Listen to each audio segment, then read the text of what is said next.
Good morning students.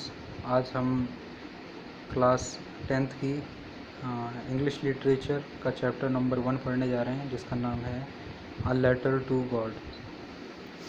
यहाँ पर सबसे पहले इस जो स्टोरी है लेटर टू गॉड, अगर हम इसकी नाम के ऊपर बात करते हैं, इस नाम की इसमें अ लेटर टू गॉड, इसमें क्या है कि एक लेटर है, एक पत्र लिखा जाता है, और एक पत्र जो है वो भगवान के लिए लिखा जाता है।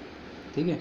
और इसमें साफ साफ बात समझ में आ रही है कि इसमें कोई जो है, कोई ना कोई किसी ने क्या किया है, भगवान को पत्र लिखा है, और भगवान को पत्र लिखकर शायद कुछ संकेत दिया है या कोई जानकारी दी है उसके बारे में यहाँ पर, इसीलिए इस स्टोरी का नाम लेटर टू गॉड पड़ गया है।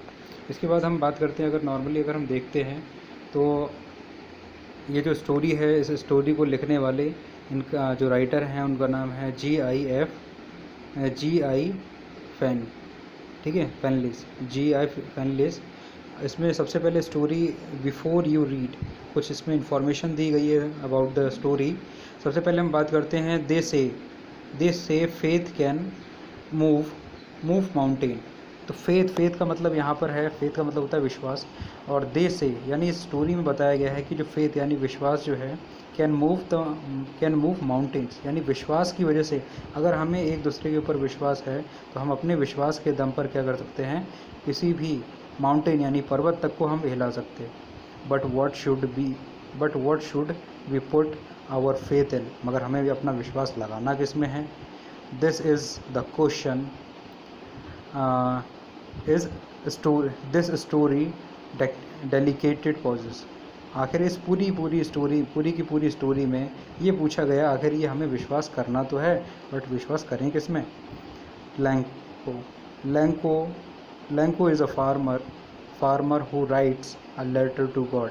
एक लैंको नाम का एक किसान होता है, वो एक दिन क्या करता है, भगवान को एक पत्र लिखता है।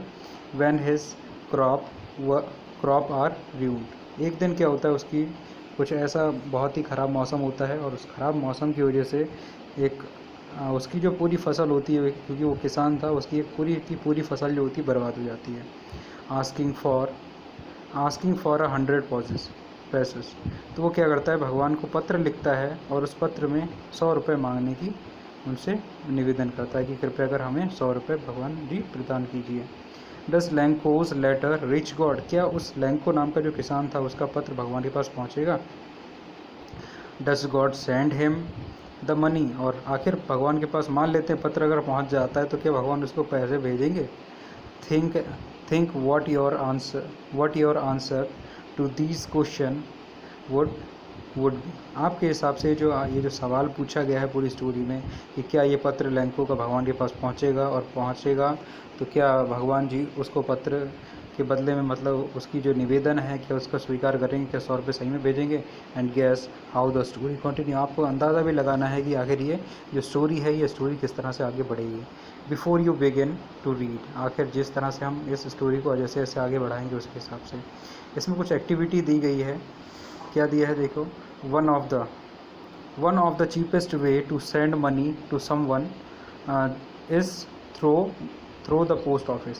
तो बोला गया है कि भाई सबसे बेस्ट जो तरीका है, अगर हम किसी व्यक्ति को, पुराने आज के टाइम पे हमारे पास क्या है, पेटीएम, गूगल पे, फ़ोन पे हो गया, नेट बैंकिंग के मोड हो गए, यानी कि बहुत ज़्यादा हमारे पास ट्रांसैक्शन, ऑनलाइन ट्रांसैक्शन के मीडियम इतने ज़्यादा बढ़ चुके हैं कि आज के टाइम पे मतलब उनसे ज़्यादा चीपेस्ट वे कोई, मतलब सस्ते तरीका कोई है नहीं।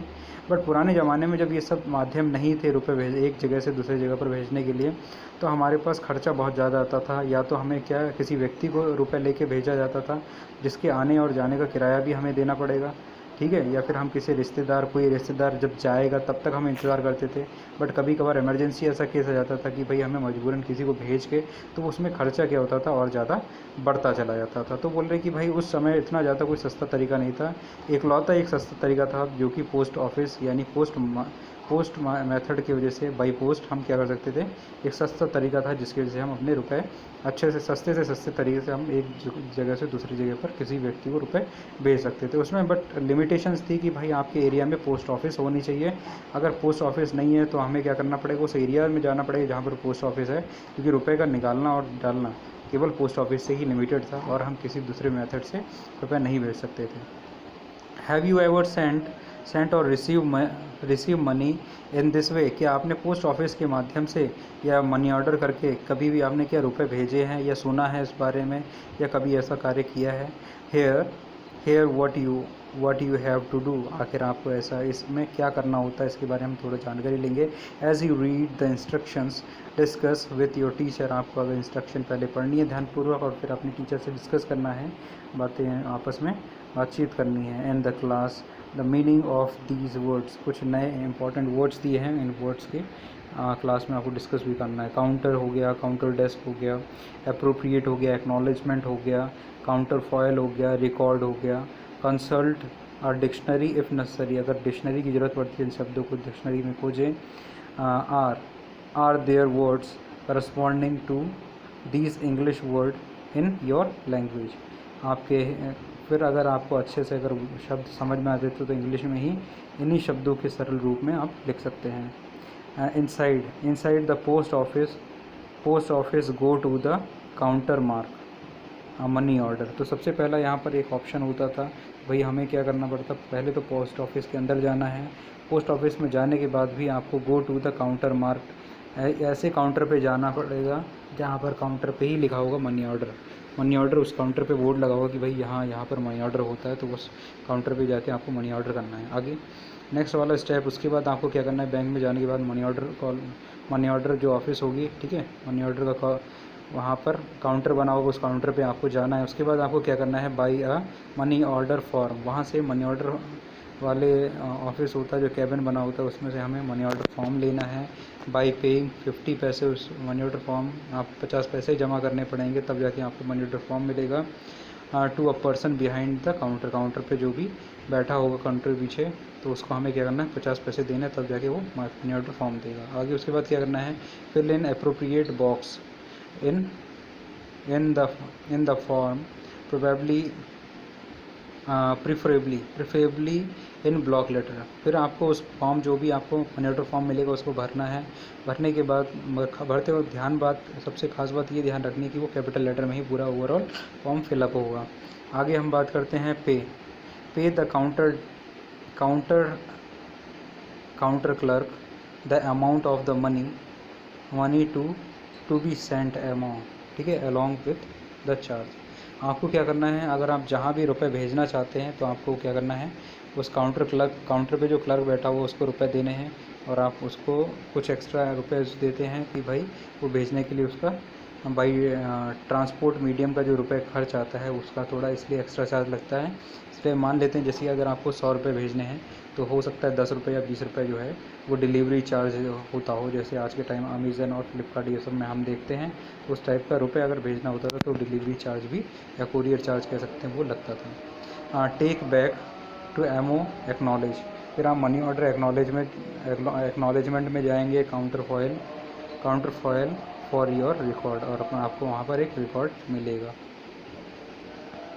नेक्स्ट वाले पेज पे आप देख सकते हैं कि भाई यहाँ पर क्या दिया है, एक मनी ऑर्डर फॉर्म दिया है। Fill out the money order form begin using a clue that follow the form में क्या है, थोड़े बहुत आपको क्लू दिए गए हैं कि भाई हमें कौन से ऑप्शन को कहाँ पर हमें भरना है, फिलअप करना है। बहुत इजीली लैंग्वेज में यहाँ पर दिया है। सबसे पहले देखो डिपार्टमेंट ऑफ पोस्ट इंडिया, ये मनी ऑर्डर फॉर्म है, यहाँ पर लिखा भी हुआ है। यहाँ पर पे रुपीज़, कितने रुपए आपको पे करने हैं, टू किसको आप पे करेंगे, उसका उस एरिया का आपको पिन कोड लिखना है, कितने रुपए उसको आप यहाँ पर वर्ड्स में लिखना है, फिर यहाँ पर नंबर्स में लिखना है, जिस डेट को आप पे कर रहे हैं उस डेट लिखेंगे, यहाँ पर अपनी जो व्यक्ति भेजेगा रुपए उस व्यक्ति के यहाँ पर सिग्नेचर होंगे। यहाँ पर देखो कंबाइंड ऑलम, ठीक है, ऑलम स्टैम्प, यहाँ पर कंपाउंड का यहाँ पर एक आपका स्टैम्प लगेगा, असिस्टेंट, ठीक, असिस्टेंट